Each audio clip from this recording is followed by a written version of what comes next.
India is a Republic nation. दोस्तों, Republic होने के नाते जो हमारे देश के मुखिया होते हैं यानी कि प्रेसिडेंट ऑफ इंडिया, वो पोस्ट वंशानुगत नहीं होती है, वो पोस्ट हेरिडिटरी नहीं होती है, वो पोस्ट को भी हम हर 5 साल में हम इलेक्शन के थ्रू फिल करते हैं। दोस्तों, हम बात करने वाले हैं आज राष्ट्रपति के निर्वाचन की प्रक्रिया, जो बहुत जटिल है, लेकिन उसको आसान शब्दों में आसान तरीके से आपको समझाने के लिए ये वीडियो किया जा रहा है। दोस्तों, मैं आरिफ खान आप सबका स्वागत करता हूं अद्वैत एजुकेशन में, जहां पर हम आपके लिए ऐसे ही इन्फॉर्मेटिव वीडियोस लेकर आया करते हैं। दोस्तों, अगर चैनल पे नए हैं तो ज़रूर उसको सब्सक्राइब कर दीजिएगा, और अगर ऑलरेडी सब्सक्राइब कर रखा है तो इस वीडियो को शेयर कीजिएगा, लाइक कीजिएगा और कॉमेंट सेक्शन पर अपना ओपिनियन ज़रूर दीजिएगा, क्योंकि सोशल मीडिया की ताकत ही हमारी और आपकी ओपिनियन को शेयर करना होती है। दोस्तों, बात करते हैं राष्ट्रपति जी के निर्वाचन की। तो इस विषय पर आज हम बात क्यों कर रहे हैं, क्योंकि रामनाथ कोविंद जी का जो टेन्योर है 5 साल का, वो 25 जुलाई 2022 को पूरा हो जाएगा, और जिसके पहले पहले हमें इस राष्ट्रपति के निर्वाचन की कार्रवाई को पूरा करना पड़ेगा। तो जानते हैं कि राष्ट्रपति के चुनाव निर्वाचन के लिए किस तरह से प्रक्रिया बनाई गई है। क्या जिस तरीके से हम लोकसभा या राज्यसभा या लोकसभा या विधानसभा में हम एमपी या एमएलए को चुनते हैं, क्या वो प्रक्रिया वैसे ही होती है या उससे कुछ अलग होती है, तो जानेंगे इस वीडियो पे। दोस्तों, वीडियो थोड़ा सा लंबा जरूर हो सकता है, लेकिन आज तक जिस प्रक्रिया को आप समझ नहीं पाए थे, उस प्रक्रिया को आज आप ऐसा समझ लेंगे कि आने वाले समय में आपको ये प्रक्रिया जानने पे, समझने पे कोई भी परेशानी का सामना नहीं करना पड़ेगा। ठीक है, तो दोस्तों बढ़ते हैं आगे इस वीडियो पर और जानते हैं कि हमारा अगला राष्ट्रपति कौन होगा। और उन्हें हम राष्ट्रपति कौन होगा तो हम नहीं बता सकते, ये तो पार्टियां तय करेगी, ये तो हमारी सरकार तय करेगी, और इलेक्शन के थ्रू ही माध्यम से ही हम चुन पाएंगे। लेकिन इनको चुनने के लिए क्या प्रक्रिया होती है, ये हम और आप बिल्कुल अच्छी तरीके से समझ सकते हैं। दोस्तों, तो जानते हैं सबसे पहले कि देश के राष्ट्रपति बनने के लिए क्या क्या क्वालिफिकेशन की ज़रूरत होती है, क्या क्या एलिजिबिलिटी होती है कि एक बंदा, कोई भी पर्सन हमारे देश का राष्ट्रपति बन सकता है। सबसे पहली बात, दैट ही और she should be the citizen of India, Bharat के नागरिक होना चाहिए। दोस्तों, अगर बात करते हैं हमारे भारत की, तो एक और देश हमें समझ में आता है, वो है यूएसए, क्योंकि हम दोनों ही लोकतांत्रिक देश हैं। और लोकतांत्रिक देश है दोस्तों, तो यहाँ पर जो हेड ऑफ द स्टेट होता है, हेड ऑफ द कंट्री होता है, उसे इलेक्शन के माध्यम से ही चुना जाता है। यहाँ की अगर मैं बात करता हूँ, इंडिया का सिटीजन होना जरूरी है, अनिवार्य है किसी व्यक्ति को जो राष्ट्रपति बनना चाहते हैं भारत का। अमेरिका में भी सेम बात लिखी होगी, लेकिन हमारे देश में भारत का सिटीजन लिखा हुआ है सिर्फ। इसका मतलब कि अगर कल को डोनाल्ड ट्रंप इंडिया में आ जाए और 10-12 साल रहने के बाद वो रजिस्ट्रेशन के माध्यम से या नेचुरलाइजेशन के माध्यम से या इनकॉर्पोरेशन ऑफ ट्रीटी, हमने मान लो कुछ क्षेत्र कब्जा कर लिया, उस क्षेत्र में डोनाल्ड ट्रंप रहते थे, तो वो भी भारत का हिस्सा बन जाएगा, और वो जो व्यक्ति वहाँ रहने वाले थे वो भी भारत के नागरिक बन जाएंगे। तो ऐसा व्यक्ति जो भारत का नागरिक हो, जन्म से नहीं कभी भी बन सके, वो व्यक्ति राष्ट्रपति बनने के लिए एलिजिबल है। लेकिन अमेरिका की अगर हम बात करते हैं दोस्तों, तो अमेरिका में सिटीजन होना ज़रूरी है वहाँ का, लेकिन उसका जन्म भी अमेरिका में ही होना चाहिए, अमेरिका की ज़मीन पर होना चाहिए। मतलब जन्म से ही वो अमेरिका का सिटीजन होना चाहिए, तभी वो राष्ट्रपति बन सकता है अमेरिका का। लेकिन इंडिया में ये प्रावधान नहीं है। इंडिया में अगर आप सिटीजन ऑफ इंडिया कैसे भी बने हो, तो आप भारत के राष्ट्रपति बनने के योग्य हैं। ठीक है, तो ये पहला पॉइंट। दूसरा, he should have completed 35 years age of, कम से कम 35 साल की उम्र तो होनी चाहिए, थोड़ा बहुत आपकी ज़िंदगी में ठहराव आ जाना चाहिए, तब राष्ट्रपति आप बन सकते हैं। Third, he should be qualified for the election as the member of Lok Sabha. हाँ, वो लोकसभा के मेंबर के इलेक्शन को फाइट करने के लिए वो एलिजिबल होना चाहिए, वो कैपेबल होना चाहिए। Next point, he should not hold any office of profit under the union government और द स्टेट गवर्नमेंट और एनी लोकल अथॉरिटी और एनी अदर पब्लिक अथॉरिटी। सबसे बड़ा वर्ड जो यहाँ लिखा हुआ है वो दोस्तों है ऑफिस ऑफ प्रॉफिट का, लाभ का पद। लाभ का पद मतलब ऐसा व्यक्ति जिसकी आय संचित निधि से, मतलब भारत के, इंडिया के कंसोलिडेटेड फंड ऑफ इंडिया से आती होगी, वो व्यक्ति ऑफिस ऑफ प्रॉफिट में मतलब पोस्ट में कहलाएगा, लाभ के पद में कहलाएगा। अगर उसकी आय संचित निधि से नहीं आती है तो वो ऑफिस ऑफ प्रॉफिट नहीं कहलाएगा। तो दोस्तों, जितने भी सरकारी मुलाजिम होते हैं जिनकी भी सैलरी जो है, जो consolidated fund of India Bharat के संचित निधि से आती है, वो सब इलेक्शन में पार्टिसिपेट नहीं कर सकते। अगर करना चाहते हो तो उस पद से आपको इस्तीफा देना होगा, रेजिग्नेशन देना होगा, तब जाकर आप इस पद के लिए दावेदारी कर सकते हैं। तो मेरी बात आपको समझ में आ चुकी कि कौन सा व्यक्ति राष्ट्रपति बनने के लिए क्वालिफिकेशन क्या चाहिए होती है और कौन एलिजिबल होता होगा। बात करते हैं आगे की, तो इसके प्रिंसिपल ऑफ इलेक्शन तो पढ़ेंगे ज़रूर, लेकिन उसके पहले जान लेते हैं दोस्तों, इलेक्शन की बात होगी और इलेक्शन कराने वाली कोई बॉडी भी तो होगी, एक निर्वाचन आयोग भी तो होगा। तो हमारे देश में हम जब बात करते हैं, एक बहुत बड़ा कन्फ्यूजन है लोगों के जहन में, दिमाग में, मैं उसको आज दूर कर दिए देता हूँ। दो तरह की इलेक्शन कमीशन है हमारे देश में, एक का नाम है इलेक्शन कमीशन ऑफ इंडिया और दूसरी है दोस्तों election commission of state, Bharat का निर्वाचन आयोग, और एक है राज्यों का निर्वाचन आयोग। जो भारत का निर्वाचन आयोग होता है दोस्तों, वो 4 इलेक्शन कंडक्ट करवाता है। कौन कौन से? राष्ट्रपति का इलेक्शन भी वही कंडक्ट करवाएगा, उपराष्ट्रपति का इलेक्शन भी वही कंडक्ट करवाएगा, लोकसभा का इलेक्शन भी वही करवाएगा, और सबसे अहम, राज्य में जो विधानसभा का चुनाव होता है दोस्तों, उसका भी इलेक्शन कंडक्ट वही कराएगा। तो 4 चीज़ें, president, vice president, Lok Sabha and Vidhan Sabha, मतलब लेजिस्लेटिव असेंबली के इलेक्शन। अब बात करते हैं दूसरी बॉडी की, जो है इलेक्शन कमीशन ऑफ स्टेट, जो है राज्य का निर्वाचन आयोग। उसका काम होता है जितने भी लोकल गवर्नमेंट इलेक्शन होते हैं, जितने भी स्थानीय मतलब पंचायत के और नगरीय निकाय के, ठीक है दोस्तों, पंचायत एंड म्युनिसिपैलिटी का जो इलेक्शन होता है वो कंडक्ट करवाता है इलेक्शन कमीशन ऑफ स्टेट। तो आज के बाद आपको दिक्कत नहीं होगी। तो अब अगर सवाल ये उठा कि दोस्तों प्रेसिडेंट का इलेक्शन कौन करवा रहा है, कंडक्ट कौन करवाएगा, तो वो इलेक्शन कमीशन ऑफ इंडिया ही करवाएगा। उसकी देखरेख कौन करेगा? इलेक्शन कमीशन ऑफ इंडिया ही करेगा। तो मुझे लगता है कि आपको ये इन्फॉर्मेशन काफ़ी यूजफुल लगी होगी। तो ज़रूर मुझे कमेंट बताएंगे कि हाँ अच्छी लगी, तो यस थम्स अप, जो आपको चाहिए आप ऐसे एक्सप्रेस कर सकते हैं, because you have the freedom of speech and expression. Principle of election की बात करते हैं तो आर्टिकल नंबर 55 में ये बातें कही गई है। दोस्तों एक और चीज़ आप जान लीजिए कि हम बात करें, जब आर्टिकल की मैंने बात करी है तो कहीं ना कहीं पे कॉन्स्टिट्यूशन का रोल यहाँ पर सामने आता है। तो कॉन्स्टिट्यूशन मतलब हमारा संविधान, जिसमें हमारे पास एक भाग है जिसका नाम है भाग 5 पार्ट 5 ऑफ कॉन्स्टिट्यूशन, जहाँ पर आर्टिकल नंबर 52 से लेकर आर्टिकल नंबर 78 तक 78 तक राष्ट्रपति के बारे में, उसकी शक्तियों के बारे में, उसके निर्वाचन के बारे में, उसके क्वालिफिकेशन के बारे में तमाम बातें लिखी गई है। और आर्टिकल नंबर 52, आर्टिकल नंबर 52 हमें ये कहता है कि there should be a president in the state, मतलब हमारे देश में एक राष्ट्रपति होना चाहिए। इस लिहाज से राष्ट्रपति का जो पद है दोस्तों, वो एक संवैधानिक पद है, वो एक कॉन्स्टिट्यूशनल पोस्ट हो जाता है। और कॉन्स्टिट्यूशनल पोस्ट है तो उसका इलेक्शन का प्रोसेस भी वहीं पर लिखा हुआ है, जो लिखा हुआ है दोस्तों आर्टिकल नंबर 55 में। तो क्या होना चाहिए? वो एक इनडायरेक्ट इलेक्शन होना चाहिए। दो तरह के इलेक्शन होते हैं, एक होता है डायरेक्ट इलेक्शन और एक होता है इनडायरेक्ट। डायरेक्ट को हम कहते हैं प्रत्यक्ष निर्वाचन, इनडायरेक्ट को हम कहते हैं अप्रत्यक्ष निर्वाचन। जितने भी जगह पर हम और आप मतदान करते हैं, चाहे वो लोकसभा का इलेक्शन हो, चाहे वो लोकसभा का इलेक्शन हो, विधानसभा का इलेक्शन हो, चाहे वो पंचायत या नगरीय निकाय का इलेक्शन हो, यहां पर हम इलेक्शन करने वोट देने जाते हैं। इसका मतलब कि ये इलेक्शन जो है दोस्तों, ये प्रत्यक्ष निर्वाचन होते हैं। और जहां पर हम मतदान देने नहीं जाते हैं, जैसे कि राज्यसभा का इलेक्शन, दूसरा राष्ट्रपति का इलेक्शन और तीसरा उपराष्ट्रपति का इलेक्शन, यहाँ पर हम नहीं देते हैं वोट, बल्कि हमने जिनको वोट देकर जिताया है वो लोग जाकर मतदान करते हैं इनके लिए। तो ऐसे इलेक्शन को हम कहते हैं इनडायरेक्ट इलेक्शन। तो हर वर्ड की अहमियत, हर वर्ड की इंपॉर्टेंस, हर वर्ड का मीनिंग आपको पता होना चाहिए, इसीलिए मैं इनको डिटेल में बताने की कोशिश कर रहा हूँ। नेक्स्ट लिखा हुआ है the system of proportional representation by single transferable vote. Proportional representation मतलब अनुपातिक प्रतिनिधित्व की बात हो जा रही है, और ये क्या कहा है? Single transferable vote. ठीक है, सिंगल ट्रांसफरेबल वोट, एक ही वोट। अब इसको मैं डिटेल में आपको बोर्ड में समझाकर एग्जाम्पल से इसको सॉल्व करने का प्रयास करूंगा, ताकि आपको निर्वाचन की प्रक्रिया अच्छी तरह से समझ में आ जाएगी। ठीक है, लास्ट पॉइंट क्या लिखा होगा? Uniformity of representation of different state and the union, मतलब एक समरूपता होनी चाहिए राज्यों के बीच और बाकी जितने भी आपस में जो राज्य हैं उनके बीच में समरूपता होनी चाहिए। जो भी केंद्र शासित प्रदेश है वहां पर भी आपको समरूपता होनी चाहिए। ये आपको एक बेसिक पार्ट समझ में आ गया दोस्तों कि इलेक्शन किस तरह से होने वाला है। एक मैं पॉइंट क्लियर कर दूं कि कौन कौन से लोग इस इलेक्शन में पार्टिसिपेट करेंगे। तो दोस्तों इसे हम कहते हैं इलेक्टोरल कॉलेज। जैसे ऊपर में नाम लिखा होगा इलेक्टोरल कॉलेज, मतलब ग्रुप ऑफ पीपल जो पार्टिसिपेट करेंगे इलेक्शन में प्रेसिडेंट के, उसको एक ग्रुप को हम क्या कहते हैं? इलेक्टोरल कॉलेज कहते हैं। और ये इलेक्टोरल कॉलेज किन लोगों से मिलकर बना होता है? तो 3 तरह के लोगों को यहाँ पे ध्यान में रखना। एक हम बात करेंगे पार्लियामेंट की, दूसरी हम बात करेंगे विधानसभा राज्यों की, तीसरी हम बात करेंगे विधानसभा जो कि केंद्र शासित प्रदेशों में भी होगी। हमारे देश में जितने भी केंद्र शासित प्रदेश है दोस्तों, उनमें से कुल 2 ऐसे केंद्र शासित प्रदेश है जहां पर विधानसभा का प्रावधान है। एक है दिल्ली और दूसरा पुडुचेरी। बाकी सभी राज्यों में विधानसभा है, और लोकसभा के बारे में और राज्यसभा के बारे में आप जानते ही हैं। तो सबसे पहले यहाँ पर लिखा होगा 543 की मैं बात कर देता हूँ। जो 543 है दोस्तों, 543 जो लिखा हुआ है वो क्या बता रहा है कि लोकसभा में हम बात करेंगे पार्लियामेंट की, पार्लियामेंट में दो घर होते हैं, दो सदन होते हैं, एक है लोकसभा और एक है राज्यसभा।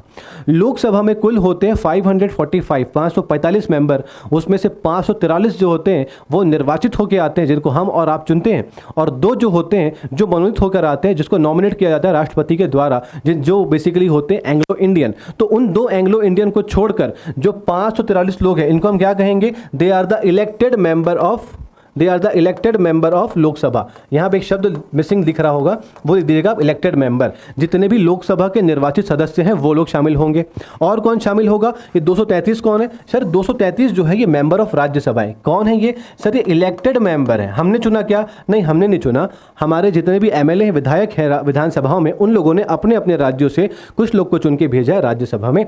233 होते कितने हैं ये दोस्तों? ये 545 में से दो को गायब रखा और दो को यहाँ शामिल किया। वैसे ही राज्यसभा में कुल 245 है, जिनमें से हमने 12 को अलग रखा हुआ है और ये 233 को रखा हुआ है वोट करने के लिए। तो ये 245 में से ये 12 कौन है दोस्तों? 12 जो होते हैं ये मनोनीत होते हैं, ये नॉमिनेटेड होते हैं राष्ट्रपति के द्वारा। ये जो 12 होते हैं ये अलग अलग क्षेत्रों से अलग अलग किस्म के लोग होते हैं। जिस तरह से हम बात करते हैं, आर्ट की बात करते हैं, सोशल की बात करते हैं, साइंस की बात करते हैं, लिटरेचर की बात करते हैं, इन अलग अलग क्षेत्रों से आने वाले लोगों को मनोनीत किया जाता है। ये 12 सदस्य वो होते हैं, लेकिन ये लोग राष्ट्रपति के चुनाव में भाग नहीं लेते हैं। तो 233 हो गए यहाँ पर 543 हो जाते हैं लोकसभा से, ये राज्यसभा से। ये बात करते हैं 4120। ये 4120 लोग जो है दोस्तों, ये आते हैं हमारे सभी राज्यों के विधानसभाओं के जितने भी विधायक हैं, एमएलए हैं, और जितने भी यूनियन टेरिटरीज के एमएलए होते हैं, उन सबको मिलाकर देखें तो 4120 कुल एमएलए होते हैं हमारे भारत में। ठीक है, कितने होते हैं? 4120। 28 राज्यों के और 2 केंद्र शासित प्रदेशों के विधानसभाओं के कुल एमएलओ की संख्या कितनी है? विधायकों की संख्या कितनी है? 4120। तो कुल कितने लोगों ने भाग लिया? तो 4120 प्लस 543 प्लस 233, तो कुल मिला के 4896 लोगों ने क्या करना है? इस इलेक्शन में पार्टिसिपेट करने वाले हैं। क्या इन सभी के एक पर्सन के वोट को एक काउंट किया जाएगा? नहीं। एक पर्सन के वोट की वैल्यू जो होती है दोस्तों, वो ज़्यादा होती है, वो अलग होती है। वो कितनी होती है वो मैं अभी आपको बताऊंगा, बट फिलहाल जान लेते हैं कि एक एमएलए, यहाँ लिखा होगा कि एक एमएलए के वोट की वैल्यू कैसे होती है। अगर मुझे अपने राज्य के एमएलए की वोट की वैल्यू को जानना है, अगर मुझे अपने राज्य के एमएलए के वोट की वैल्यू को जानना है, तो मैं क्या करूँगा? मेरे राज्य की जनसंख्या जो भी होगी, total population of the state, या अगर बात हो रही यूटी की, तो बात हम यूटी की कर देंगे, तो उसकी population divided by total number of elected member. For example, अगर मैं छत्तीसगढ़ से बिलोंग करता हूं, तो मेरे राज्य की जो जनसंख्या होगी उसको भाग देंगे, किससे भाग देंगे? मेरे राज्य में कुल कितने निर्वाचित एमएलए होंगे, विधायक होंगे। ठीक है, 90 है तो बटे 90 कर दूंगा। ठीक है, और गुणा कितना कर दूंगा? 1000 कर दूंगा। सर ये 1000 से गुणा क्यों कर रहे हैं? मैं इसको समझाने की कोशिश करता हूं आपके सामने दोस्तों, समझाऊंगा अगर मैं आपको।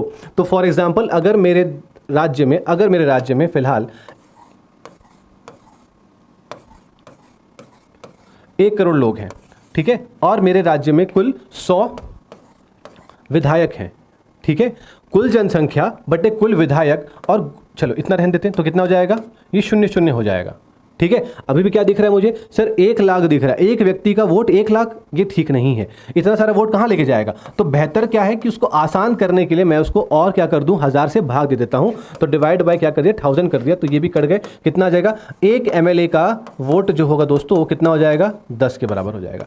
एक एमएलए का वोट कितना हो जाएगा? 10 के बराबर हो जाएगा। तो for the sake of convenience हमने क्या कर दिया? उसको 1000 से भाग दे दिया। बेसिक क्या था कि भाई पॉपुलेशन डिवाइडेड बाय कुल लोगों की, कुल निर्वाचित विधायकों की संख्या, ये हर राज्य के लिए अलग अलग होगा।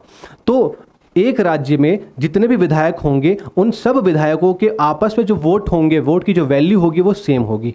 लेकिन मेरे राज्य की दूसरे राज्य के विधायक के वोट की वैल्यू जो होगी वो अलग अलग होगी। क्यों? क्योंकि हर राज्य की जो जनसंख्या है दोस्तों वो अलग अलग है, और बहुत सारी डिस्पैरिटी भी यहाँ पर आती है। जिस तरह से हम बात करें यूपी की, तो उसकी जो एक एमएलए की इलेक्शन की, एक एमएलए की जो वोट की वैल्यू होती है वो 200 से ज़्यादा होती है। अगर मैं वही सिक्किम या अरुणाचल की बात करूँ, तो वहाँ पर एक बंदे की, एक एमएलए की वोट की जो वैल्यू होती है वो 7 या 8 के आसपास होती है। है। क्यों ऐसा होता है? क्योंकि पॉपुलेशन की बात होती है। ये एक बहुत डिटेल्ड मामला है। इसको कभी समझने के लिए अगर आप समझना चाहते हैं तो आप मुझे कमेंट सेक्शन में ज़रूर बताइएगा कि हमें इस मामले में समझना है कि इतनी डिस्पैरिटी क्यों है, इतना अलग अलग नंबर्स क्यों होते हैं विधायकों के वोट में अलग अलग राज्यों के। सेम राज्य में सेम होगा, अलग अलग राज्यों में अलग अलग राज्यों के एमएलए के वोट की वैल्यू दोस्तों अलग अलग होगी। ये तो बात निकाल दी हमने किसकी? एमएलए की बात निकाल दी। अगर मैं बात करता हूं एमपी की, जो लोकसभा हो या राज्यसभा के मेंबर होंगे, उनके एक वोट की वैल्यू कितनी होती है? उनके एक वोट की वैल्यू कितनी होती है? तो क्या करना कि सर टोटल 4120 क्या है आपके एमएलए, टोटल 4120 क्या है आपके एमएलए हैं। और उन सभी, ऐसा मत करो, आप क्या कर सकते हो कि उन मतलब total value of vote of all MLAs, मतलब पूरे राज्य और केंद्र शासित प्रदेशों के सभी विधायकों के मतों का कुल वैल्यू कितना होगा। टोटल वैल्यू आ जाएगी, सब 4120 विधायकों की कुल वैल्यू निकाल दोगे, बटे कर देना तुम किससे? 776 से। अभी 776 कहाँ से आ रहा है बेटा? हम बात कर रहे हैं एमपी की, ठीक है दोस्तों, हम बात कर रहे हैं एमपी मतलब मेंबर ऑफ पार्लियामेंट। पार्लियामेंट मतलब लोकसभा और राज्यसभा। लोकसभा में थे 543 लोग और राज्यसभा में थे 233 लोग। अगर हम इनको जोड़ लें तो कितना आ जाएगा? 776, और ये वही 776 होता है। और जब ऐसा आप कर देते हो ना, तो ऐसा करने के बाद जो वोट आता है वो कितना आता है? वो आता है दोस्तों 708 आता है। कितना आता है? 708। एक बंदे की जो वोट की वैल्यू होती है वो 708 होती है। मुझे लगता है कि आपको ये वाली बात भी समझ में आ चुकी होगी, ठीक है। एक एमपी के वोट की वैल्यू और एक एमएलए की वोट की वैल्यू आपको समझ में आ चुकी होगी। अब बात करते हैं हमारे इलेक्शन में कितने लोग पार्टिसिपेट करने वाले हैं। हमारे इलेक्शन में, प्रेसिडेंट के इलेक्शन में कितने लोग पार्टिसिपेट करने वाले? 2 पार्टिसिपेट करेंगे? नहीं। 4 करेंगे? हाँ, 5 कर सकते हैं। कितने भी लोग कर सकते हैं पार्टिसिपेट? जितने भी लोग पार्टिसिपेट करेंगे उनको अगर चुनने की बात की जा रही है ना दोस्तों, तो उसको कैसे डिवाइड करते हैं? टोटल वोट्स, ठीक है। टोटल वोट्स मतलब अगर किसी व्यक्ति को प्रेसिडेंट बनना है तो उसे कितने मत प्राप्त करने होंगे? टोटल वोट्स डिवाइडेड बाय, हम क्या कर सकते हैं? Number of vacancy. भाई देश में तो राष्ट्रपति एक ही बनने वाला है, राष्ट्रपति एक ही बनने वाला है। उसमें क्या कर दीजिएगा? 1 जोड़ दीजिएगा और यहाँ पर भी 1 जोड़ दीजिएगा। ये आपका एक यूनिवर्सल फॉर्मूला होता है किसी भी व्यक्ति को चुनने के लिए। अब मैं मान लेता हूँ कि कुल जो है वो 1000 वोट मिलने वाले हैं। कितने भी लोग आए होंगे, हमने मान लिया 1000 वोट मिलने वाले हैं। वैकेंसी कितनी है? पद कितना है सर? एक ही पद है। और कितने लोग, एक क्या करो उसमें और जोड़ दीजिए और प्लस यहाँ पर 1 कर दीजिएगा। तो ये कितना हो जाएगा? 1000 बटे 2, ये हो जाएगा दोस्तों 500, और प्लस 1 करोगे कितना आएगा? 501। तो एक व्यक्ति को कितने वोट चाहिए? 501 चाहिए। अगर आपको इलेक्शन में जीतना है, राष्ट्रपति बनना है, तो आपको 1000 मत की अगर बात हो रही है, अगर मैंने 1000 का एग्जाम्पल लेकर रखा हुआ है, 1000 मतों की बात हो रही है, तो आपको जीतने के लिए 501 मतों की आवश्यकता पड़ेगी। क्योंकि अगर आपने 501 मत हासिल कर लिया तो दूसरे बंदे ने आपसे कम ही वोट हासिल किया होगा, उसने सिर्फ 499 मत हासिल किए होंगे। तो अल्टीमेटली आपको 50% से एक ज़्यादा मत हासिल करना होता है इलेक्शन को जीतने के लिए। मेरे ख्याल से जितनी भी चीज़ें आपने अब तक जानी होगी, आपको वो बहुत क्लियरली समझ में आ चुकी होगी। अब सबसे इंपॉर्टेंट पार्ट है इस वीडियो का, और वो पार्ट है दोस्तों कि किस तरह से इसका इलेक्शन होता है, राष्ट्रपति के चुनाव का इलेक्शन, चुनाव की प्रक्रिया कैसे होती है। बहुत ध्यान से समझिएगा, मैं कोशिश करूंगा कि मैं आपको समझा पाऊँ, तो ठीक है, तो आप ध्यान से बैठिएगा। तो दोस्तों यहाँ पर लिखा हुआ था कि proportional representation by single transferable vote. इसका मतलब कि अगर 4 लोग भाग ले रहे हैं तो आपको 4 बार मत नहीं देना है, आपको एक ही बार मत देना है और चारों को मत देना है।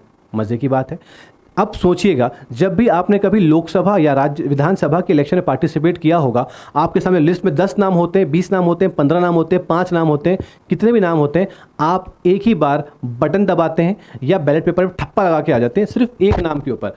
आप वहाँ पर सबको अलग नहीं बोलते, नहीं तुम नहीं तो तुम बन जाना, तुम नहीं तो तुम बन जाना, ये नहीं होता। एक को चुनेंगे और वो आगे बढ़ जाएगा। आपका चुनाव, आपका जो पावर था वो वहीं पे खत्म हो गया कि आपने एक को ठप्पा लगा दिया और आगे बढ़ जाइए। आप 2 में ठप्पा लगाएंगे तो आपका इलेक्शन, आपका वोट कैंसिल हो जाएगा, ठीक है। बट यहाँ पर अगर हम बात करते हैं दोस्तों, तो सिंगल ट्रांसफरेबल वोट की बात होती है। तो मैंने एग्जाम्पल के तौर पर मान लिया कि मेरे पास टोटल यहाँ पर 4 लोग इस इलेक्शन में पार्टिसिपेट कर रहे हैं। 2 करते तो समझ में आ जाता, भाई 2 कर रहे हैं तो कोई दिक्कत ही नहीं होती है, एक नहीं तो जीत ही जाएगा वहां पर। लेकिन जब 4 लोग पार्टिसिपेट करते हैं तब इस चीज को समझने में मजा आता है।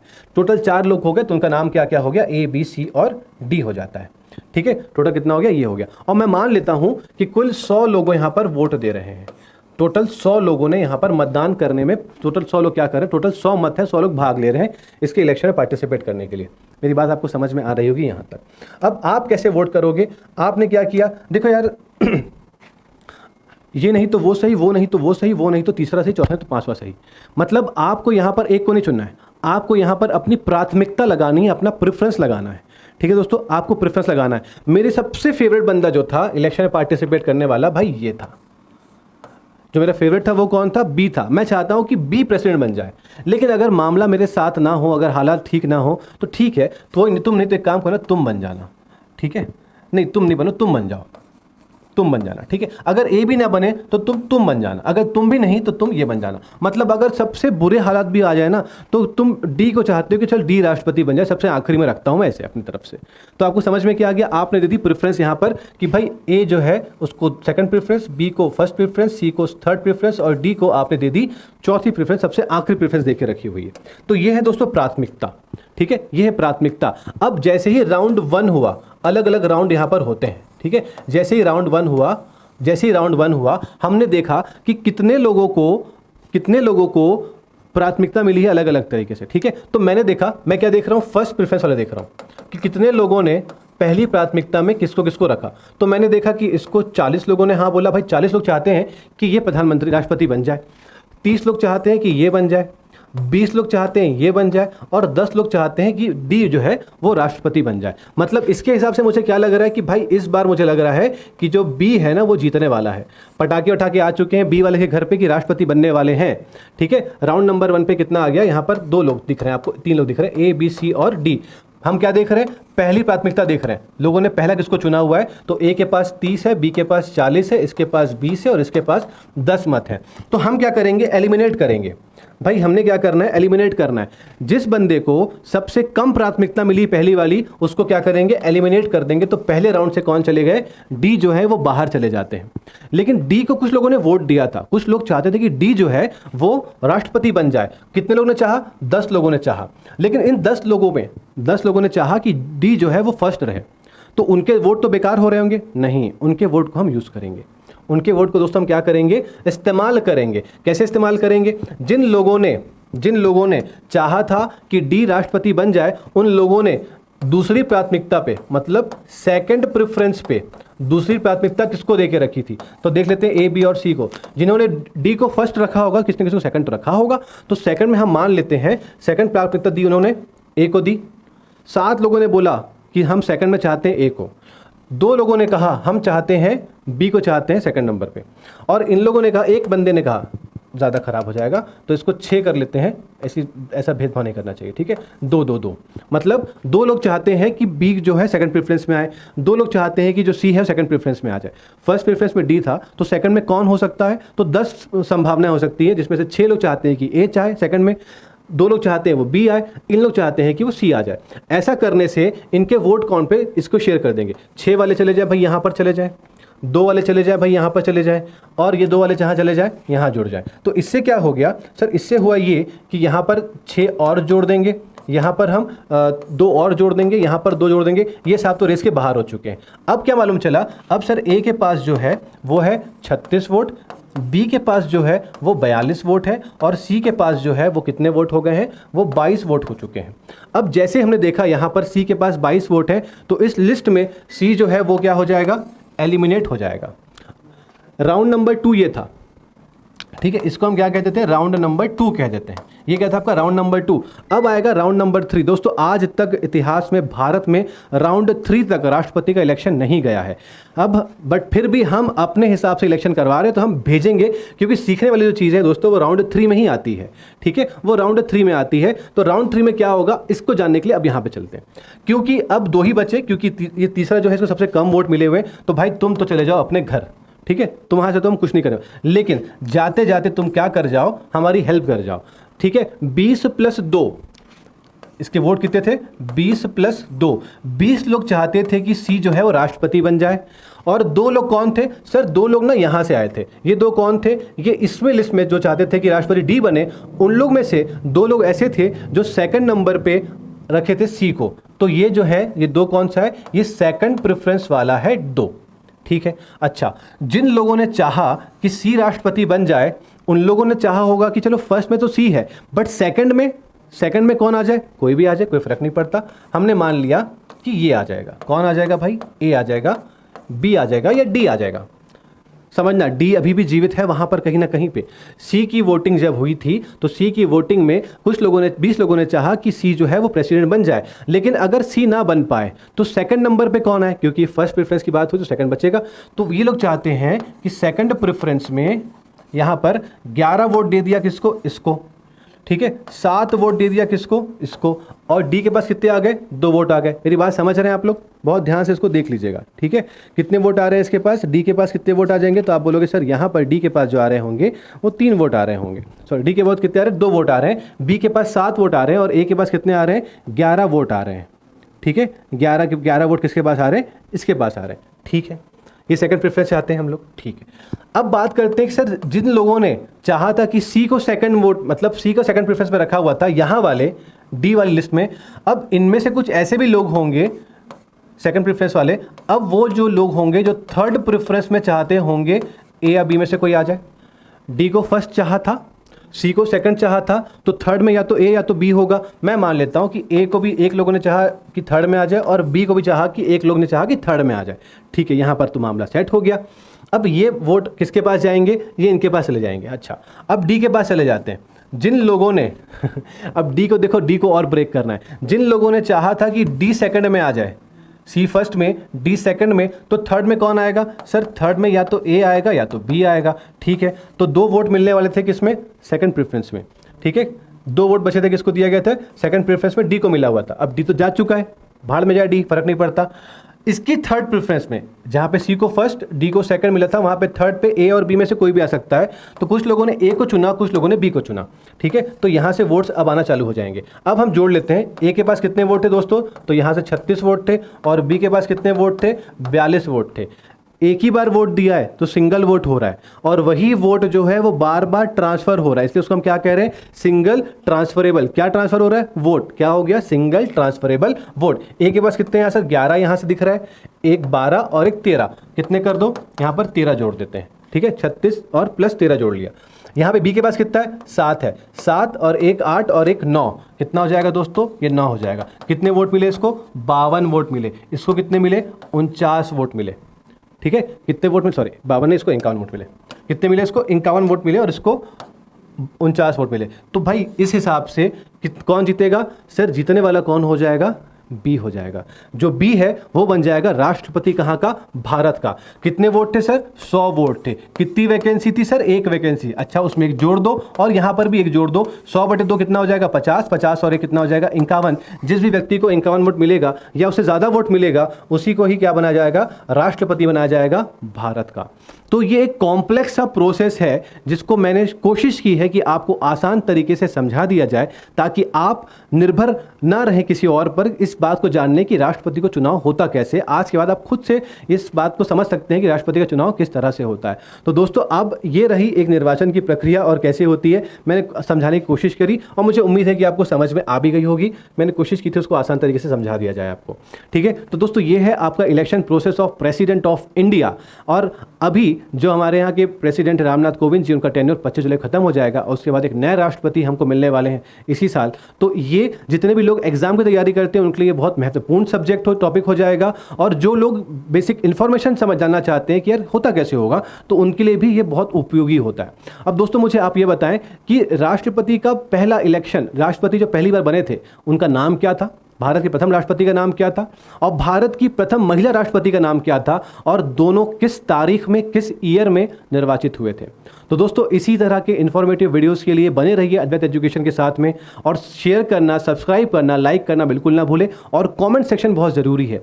कमेंट सेक्शन पे अपनी ओपिनियन, अपनी सुझाव, अपनी राय ज़रूर साझा करिए हमारे साथ, क्योंकि यही सोशल मीडिया की ब्यूटी होती है, और हम इस फ्रीडम ऑफ स्पीच पे और ट्रांसपेरेंसी बिलीव करते हैं। Thank you so much, all the very best, take care, मस्त रहें, स्वस्थ रहें, बाय बाय।